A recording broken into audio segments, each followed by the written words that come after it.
নমস্কার আমার সকল দর্শক বন্ধুদের, আমি পায়েল হাতাখুন্তির খুনসুটির নতুন আরেকটি ব্লগে আপনাদেরকে স্বাগত জানাই। আজকে আমি বানাতে চলেছি চিকেনের একটি রেসিপি।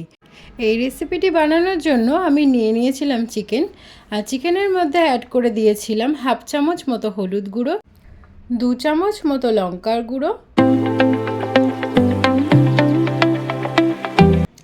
1 চামচ ধনের গুঁড়ো আর 1 চামচ জিরের গুঁড়ো। সাথে দিয়ে দিয়েছিলাম স্বাদ মতো লবণ, আর অ্যাড করে দিয়েছিলাম 250 গ্রাম মতো টক দই।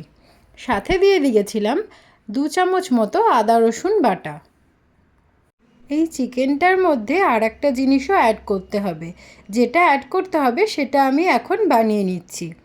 একটা প্যানে 2 চামচ থেকে 3 চামচ মতো সর্ষের তেল অ্যাড করে দিয়েছিলাম, আর একটা মাঝারি সাইজের পেঁয়াজকে কুচি কুচি করে চপ করে নিয়েছিলাম।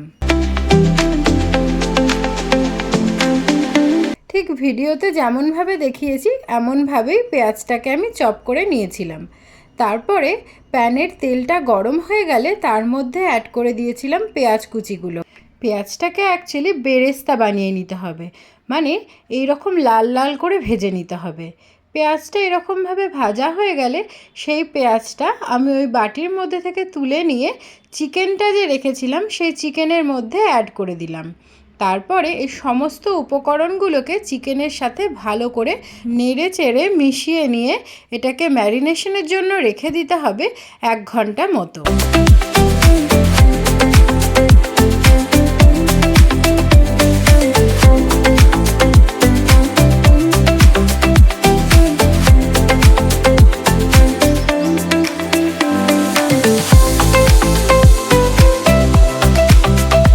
তারপরে এই মাখানো চিকেনটার ওপরে হাফ টুকরো লেবু ভালো করে চিপে দিতে হবে।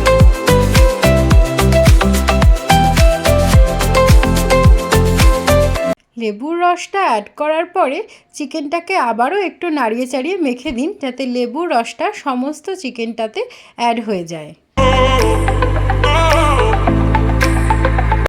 তারপরে আমি নিয়েছিলাম 4টে মতো শুকনো লঙ্কা, হাফ চামচ মতো গোটা গোলমরিচ, 1 চামচ থেকে 2 চামচ মতো গোটা ধনে, 1 চামচ মতো গোটা জিরে, একটা জায়ফল, একটা দারচিনি, 2 থেকে 3টে লবঙ্গ। এই সমস্ত মশলাগুলোকে একটা প্যানে নিয়ে হালকা রোস্ট মতো করে নিতে হবে, এবং এটা রোস্ট হয়ে গেলে এটার একটা পেস্ট বানিয়ে দিতে হবে। এই পেস্টটা বানানোর জন্য একদমই কিন্তু আপনারা জল দেবেন না। এই মশলাটা গরম হয়ে যাওয়ার পরে আপনারা চাইলে এটাকে হামালদিস্তাতেও গুঁড়ো করে নিতে পারেন।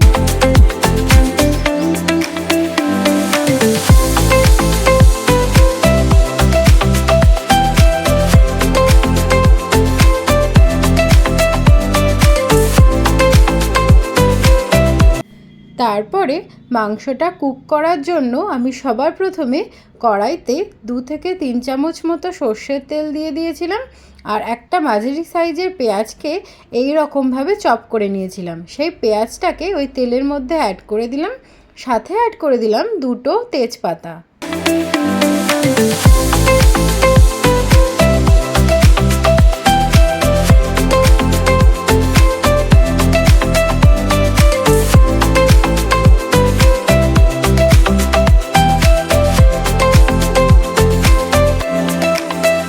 পেঁয়াজটাকে নেড়ে ভালো করে ভেজে নিতে হবে। পেঁয়াজটা যখন হালকা লাল লাল ভাজা হয়ে গেছে তখন আমি সেই পেঁয়াজের মধ্যে অ্যাড করে দেব ম্যারিনেট করে রাখা মাংসগুলোকে। চিকেনগুলোকে কড়াইতে অ্যাড করার পরে এই পেঁয়াজের সাথে ভালো করে কড়াইয়ের মধ্যে নাড়িয়ে চাড়িয়ে নিতে হবে। এই সময় গ্যাসের ফ্লেমটা মিডিয়াম রাখলেই ভালো হয়। প্রথমে চিকেনটা থেকে জল ছাড়তে শুরু করবে, এবং আস্তে আস্তে চিকেনটা থেকে যখন তেল ছাড়তে শুরু করবে তখন বুঝতে হবে আমাদের চিকেনটা কষানো হয়ে গেছে, এবং আপনারা দেখে নেবেন চিকেনটা সেদ্ধ হয়েছে কিনা। সেই পর্যায়ে আপনারা অ্যাড করে দেবেন গুঁড়ো করে রাখা মশলাটাকে। যে মশলাটা আমি জল ছাড়া পেস্ট করতে বলেছিলাম, এটা সেই মশলাটাই আমি এখন অ্যাড করলাম কড়াইয়ের মধ্যে। মশলাটা অ্যাড করার পরে চিকেনগুলোর সাথে ভালো করে নাড়িয়ে চাড়িয়ে মাখিয়ে নিতে হবে।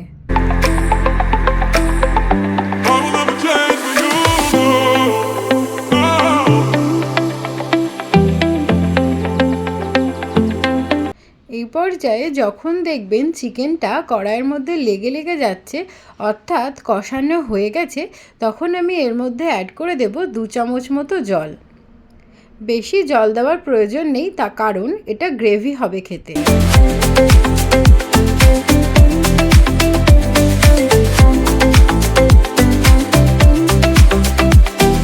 এটাকে আপনারা ঢাকা দিয়ে কুক করতে দেবেন 5 থেকে 7 মিনিটের জন্য।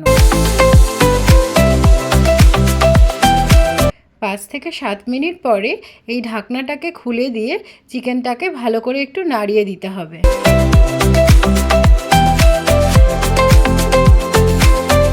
যতক্ষণ পর্যন্ত না চিকেনটা থেকে জলটা শুকিয়ে যায়, ততক্ষণ পর্যন্ত চিকেনটাকে ঢাকনা দিয়ে মিডিয়াম ফ্লেমে বসিয়ে রাখতে হবে। তারপরে ফাইনালি ঢাকনাটা খুলে নিলে যখন দেখবেন যে এরকম গ্রেভি তৈরি হয়ে গেছে, চিকেনের থেকে জলটা একদম শুকিয়ে গেছে, তখন আমাদের হায়দ্রাবাদি চিকেন মশলাটা রেডি হয়ে গেছে। উপর দিয়ে ছড়িয়ে দেবেন অল্প একটু ধনেপাতা কুচি, ব্যাস রেডি হয়ে গেল আমার হায়দ্রাবাদি চিকেন মশলা। এটাই ছিল আমার আজকের রেসিপি। আমার আজকের রেসিপিটি আপনাদের কেমন লাগলো কমেন্ট বক্সে আমাকে জানাতে ভুলবেন না। সাথে আমার চ্যানেলের কুকিং সংক্রান্ত নতুন নতুন ভিডিও আপডেট পাওয়ার জন্য আমার চ্যানেলটিকে সাবস্ক্রাইব করে নেওয়ার অনুরোধও রইল আপনাদের সকলের কাছে। আপনাদের সাথে আবার দেখা হচ্ছে পরবর্তী ব্লগে।